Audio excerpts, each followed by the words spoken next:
It is another one of those declassified Central Intelligence Agency CIA files explaining for the first time a military intrigues and power fights between Jaramogi Odinga and Jomo Kenyatta. Day Odinga almost toppled Kenyatta.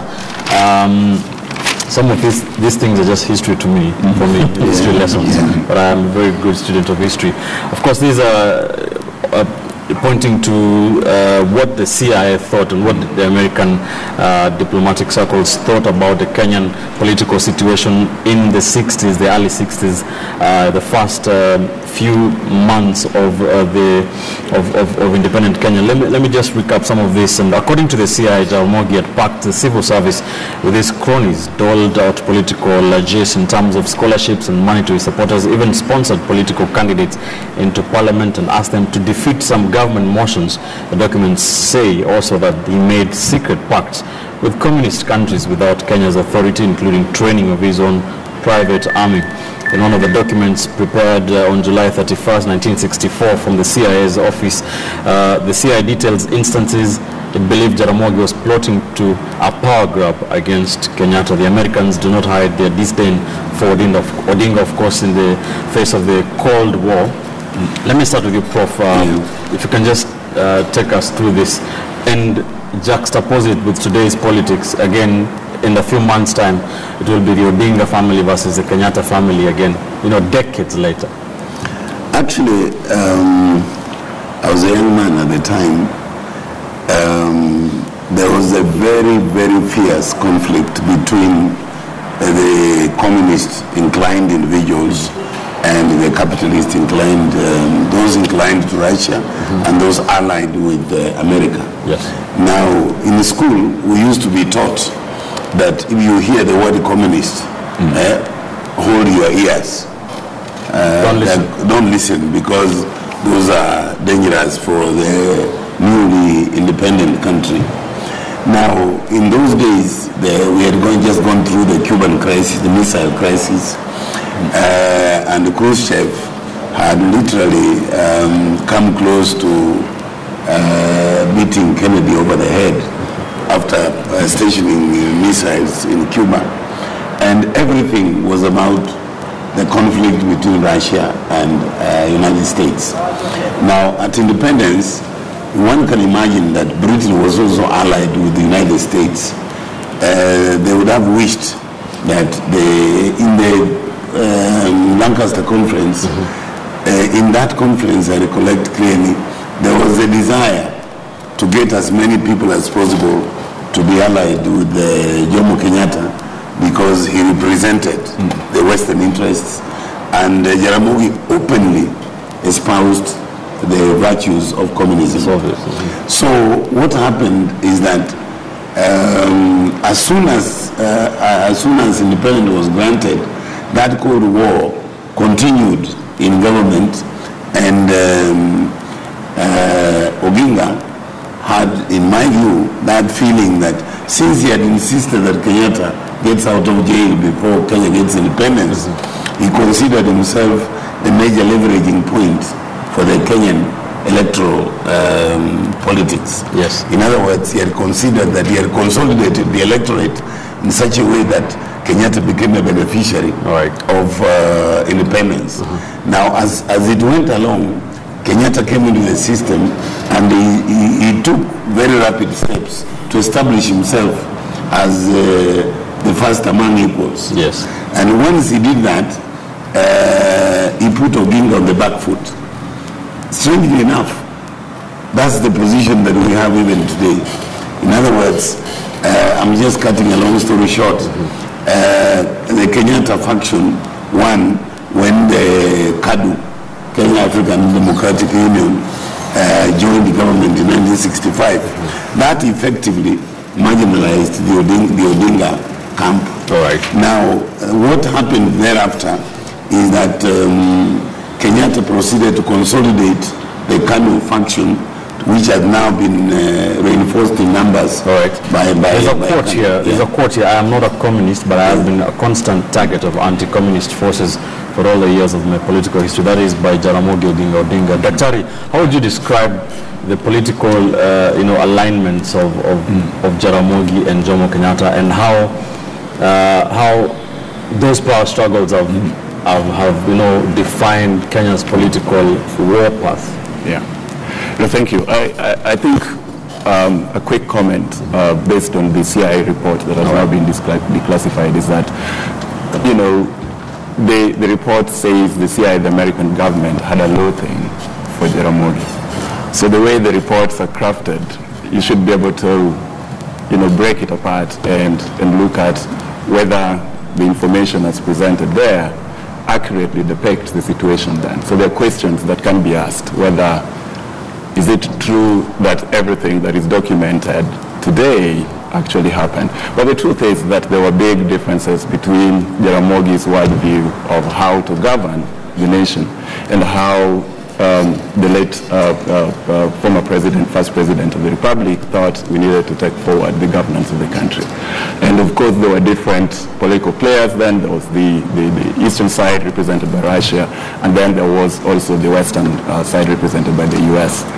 And at this particular time, one thing that we need to also outline is that at the core of the differences that were playing in Kenya and in other African countries that had just recently become independent, there was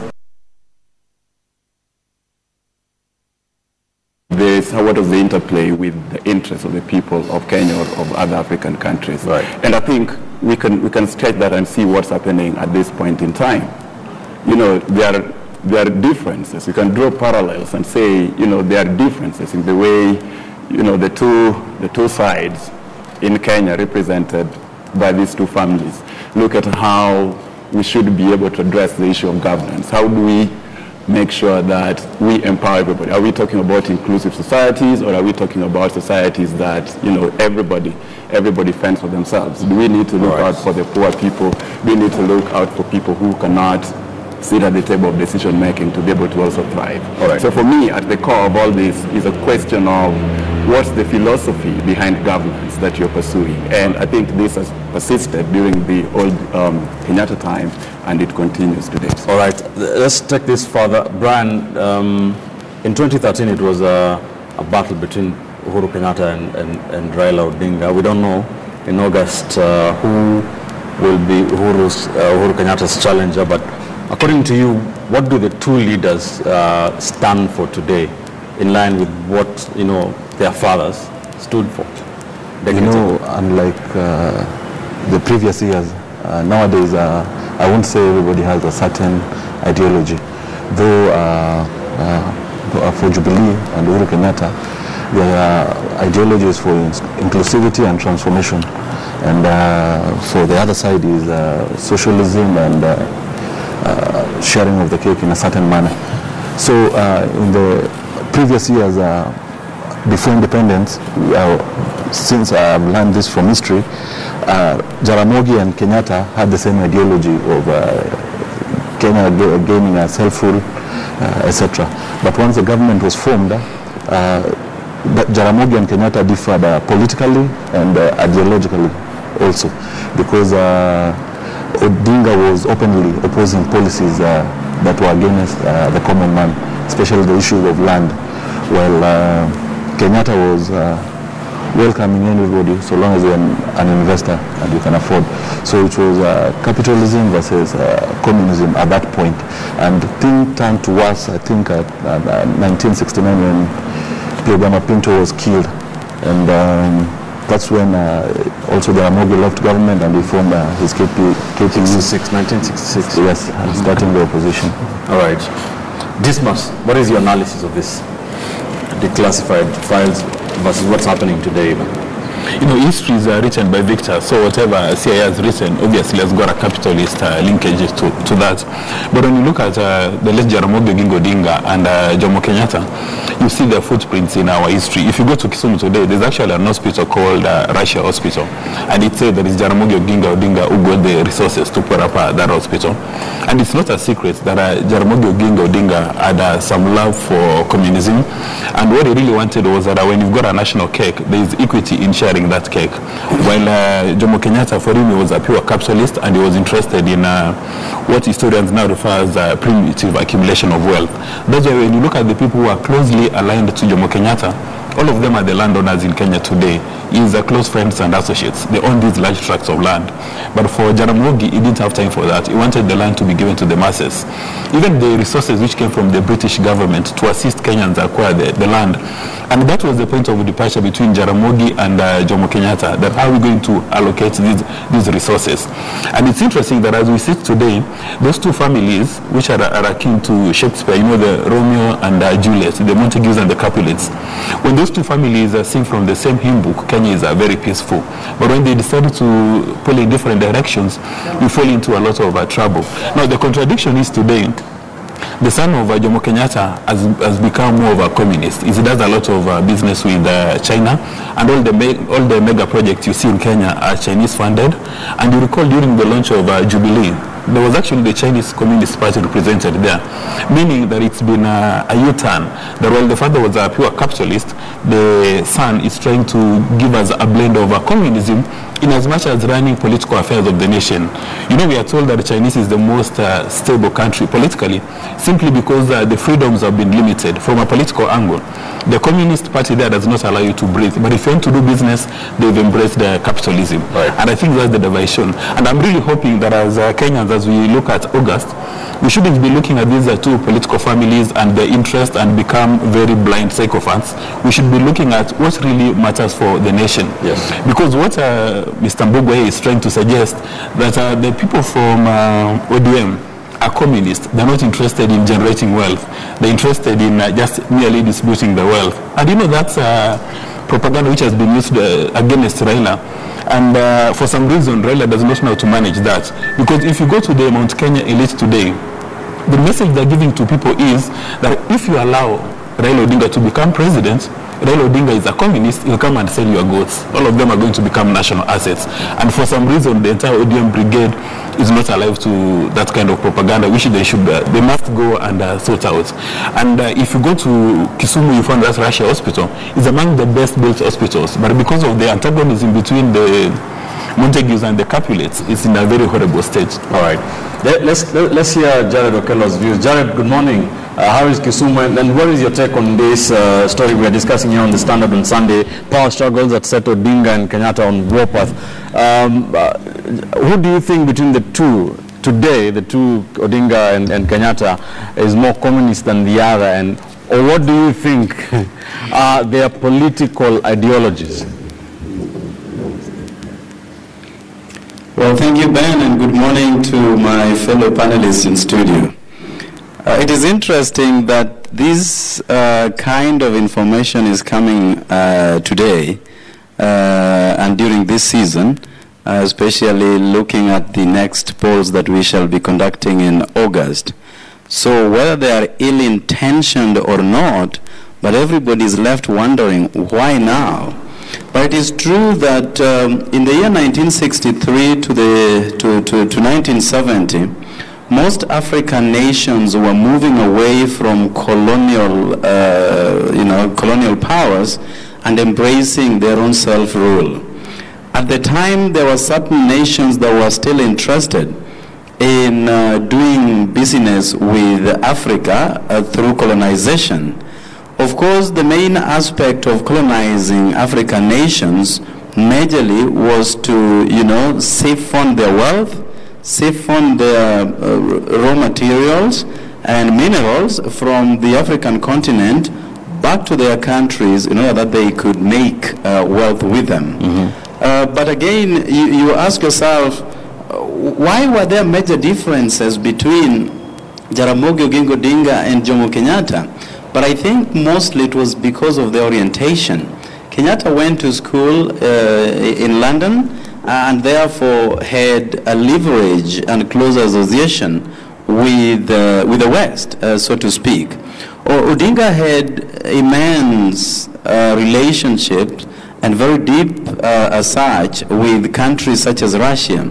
And it is true what they have documented, that there were many people who were sent to Russia to go and seek education in that country. Of course, the notion that existed that America embraced capitalism, whereas Russia and other Eastern nations embraced communism, had to then percolate down to Jaramogi and therefore be branded so. If you read the article that has been done today by the Standard, they even said there were, weapon cache that were found beneath Odinga's office. Odinga, in his book, Not Yet Uhuru, actually distanced himself so much from the presence of, or rather any knowledge about the existence of that cache down in his office. But intelligence networks, the military and propaganda had the potential to plant that cache in his office. And that is something that commonly happens when people differ with governments on matters ideology. All right. But bringing it down today, yes, we are back again to Kenyatta family, pitted against Odinga family in the next elections. Of course, I know we shall be discussing this further, but if Odinga will be the candidate under National Super Alliance, then we are going to see this playing again. But, when Uhuru Kenyatta was coming into office, Americans had already come out to say that choices have consequences, and hence started gravitating away from Uhuru Kenyatta and his presidency, and that therefore necessitated Uhuru to embrace the Eastern Bloc, yes, and started doing business with China. Of course, the Japanese Prime Minister has been here, the Indian Prime Minister has been here, and many other leaders from the Eastern Bloc. So if you ask me today, I would say that Uhuru Kenyatta is more communist than Raila Odinga today. All right. Thank you for that verdict. That story is on pages 4, 5, and 6 of the Standard on Sunday. Also on page 6, there's another story from this declassified CIA reports, blast from the past intrigues that led to the first coup attempt. Of course, stories involving Mwendwa Kitili, the first Chief Justice, first black Chief Justice, Major General Joel